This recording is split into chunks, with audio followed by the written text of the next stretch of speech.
Action!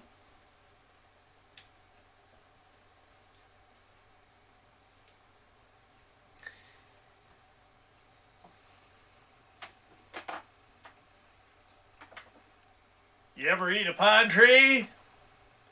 Many parts are edible. All right, that's a line from a commercial for grape nuts. But the real question is, you ever eat an avocado tree? One part is edible. And so, you're wondering, oh, what sort of nonsense is this? You'll have to scroll forward to some later episodes when we talk about how to grow an avocado from seed, which is what this is right here. And it's doing very well. Look at the thing. It's got new growth coming out of there, and it's been germinating for a while.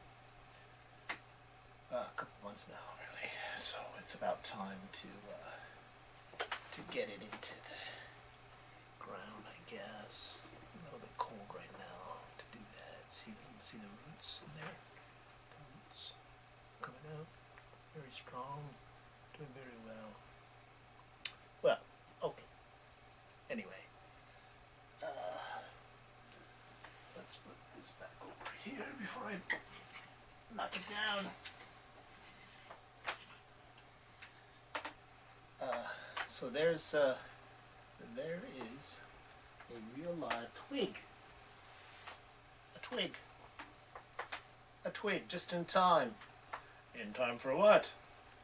In time for a reading from the journals, the journal entry, volume 20,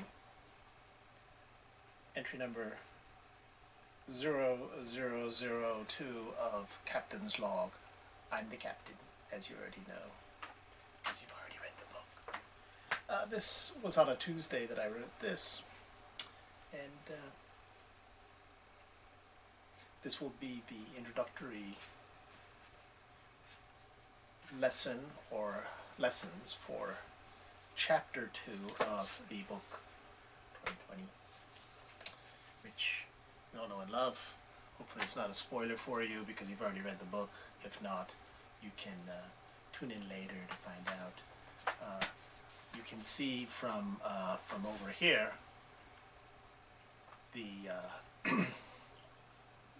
part of the website that deals with part 1 of 2020, and down here you'll see, there it is right there, chapter 2. There are multiple items of commentary in chapter 2. The chapter as a whole is, they're telling me, is called A Twig in Time. Doesn't actually say that in the book. The book does not have chapter titles, as you already know, because you've read the book. Alright, so let's get on with it.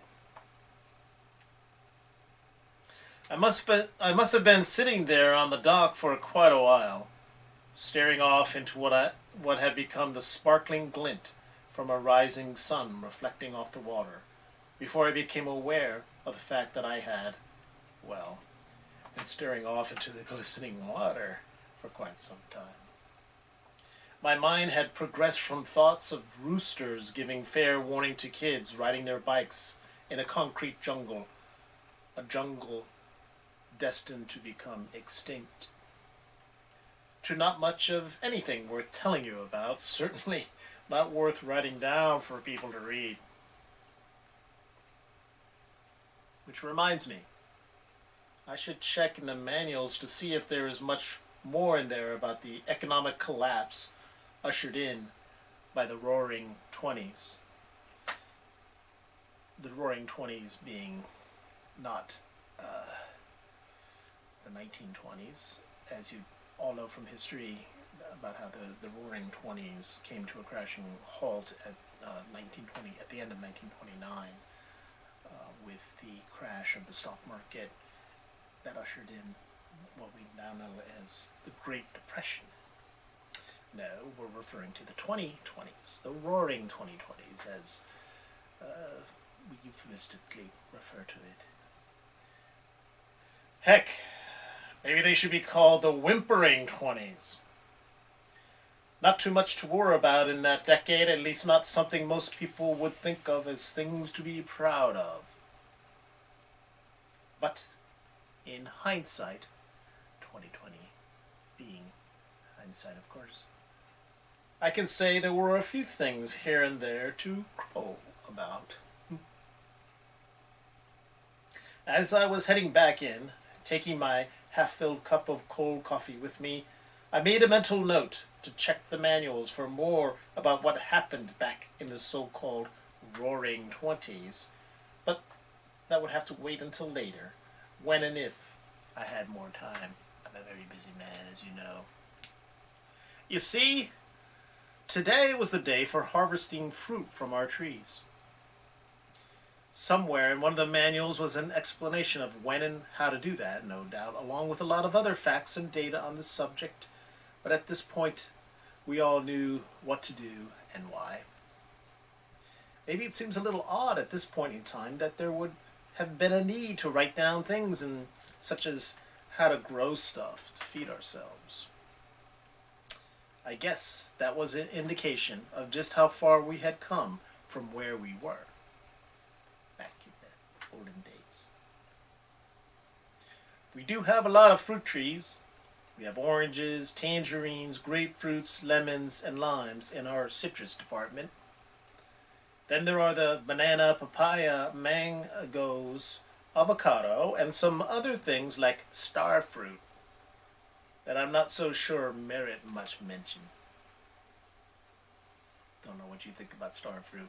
Most people think it's kind of weird, kind of odd, but it is edible, and we do have some. Come to think of it, maybe there is quite a bit more that we really need to keep better track of, but we seem to have fallen into a groove taking care of our trees, or maybe grove is the right word for it. Knowing when to harvest their fruit, when to feed the soil around them with our composted organic material, and knowing in general what to do next. We had learned so much over the years, much of it had now become second nature to us. This morning, I worked the avocado trees with the long fruit catcher, a concocted wire contraption that at the end looked like one of those things lacrosse players use, but with wire fingers sticking out to pull the fruit from the trees and gather them into the place where the lacrosse ball goes, or whatever they call that thing that they fling around when they're playing lacrosse.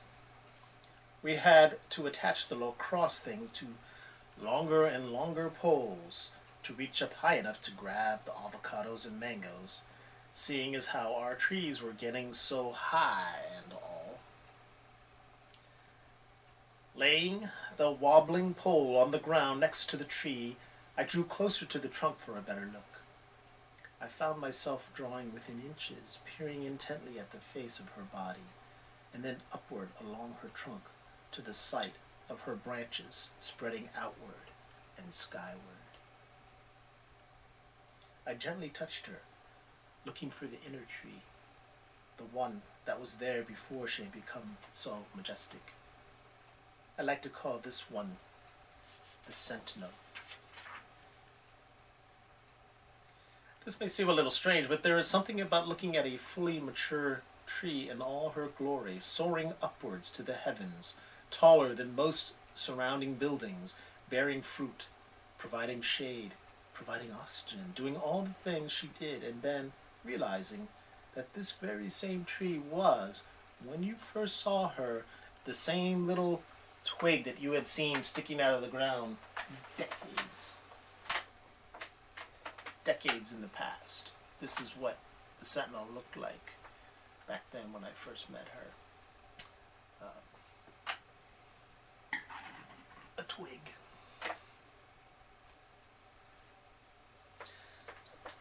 I was looking into her trunk trunk to find that little twig somewhere inside of her. After a while, I circled around her and up the embankment towards the road. I consciously left my hand on her trunk as long as I could, sliding through my movements on purpose just to linger and caress her, judging her age as I went. I love trees. I wanted to maintain that connection and to get my bearings. Up on the embankment, I looked down the road, first one way, then the other, still trying to get my bearings.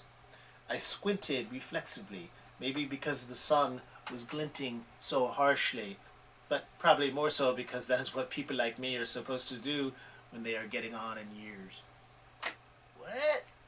What's that?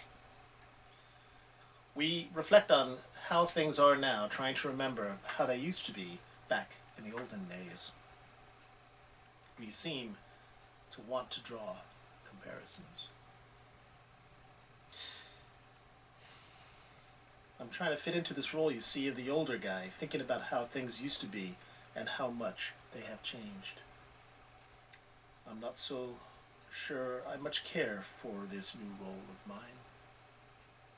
In days gone by, an old codger would tell a young whippersnapper how there used to be a dirt road where now, with so much progress, the road had become a four-way highway. Today is more like in the reverse.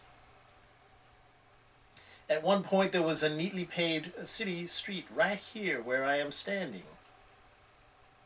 Over the years, we filled the potholes of the unattended street with crushed shell and other pervious materials to the point where we had made this road into a pathway probably more suitable for oxen and horse-drawn carriages than the cars and trucks it had originally been designed for. We didn't mind. We had other ways of getting what we needed when we couldn't produce it ourselves.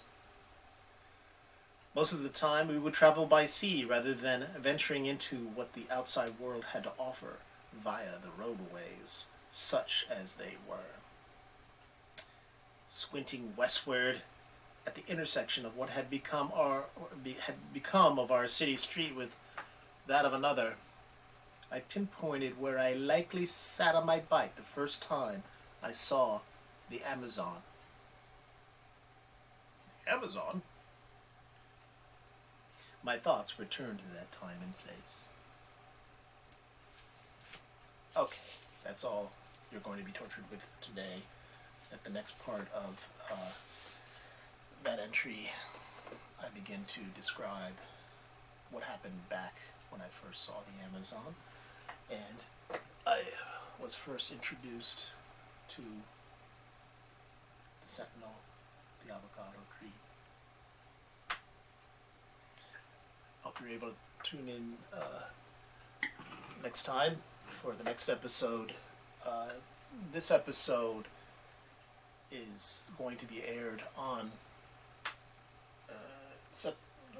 November the 22nd, Sunday. It'll be that's when it's actually going to air, and on that date it's the concluding day of the Miami Book Fair. We are part of the booth at the book fair, and so I hope that you will enjoy this. I hope that you will enjoy reading the book if you haven't already, and that you find the episodes that we're doing educational. You can go to 2020-thebook.com to read more. This thing here has all the information on it, like I said, about the book, and you'll be able to access this and the other videos through the website eventually. They haven't all been made yet. Also, there is, always go to find, well, right now you're seeing this on YouTube from, this is our YouTube site, be SHAWN Clark. Just do do that and go to the playlist indicated by this episode, and then you'll be able to watch it again and again and tell all your friends. And also, please feel free to subscribe down there, click the bell button and all that other stuff, so that the number of subscribers goes up a little bit, and I won't feel so lonely. Thanks.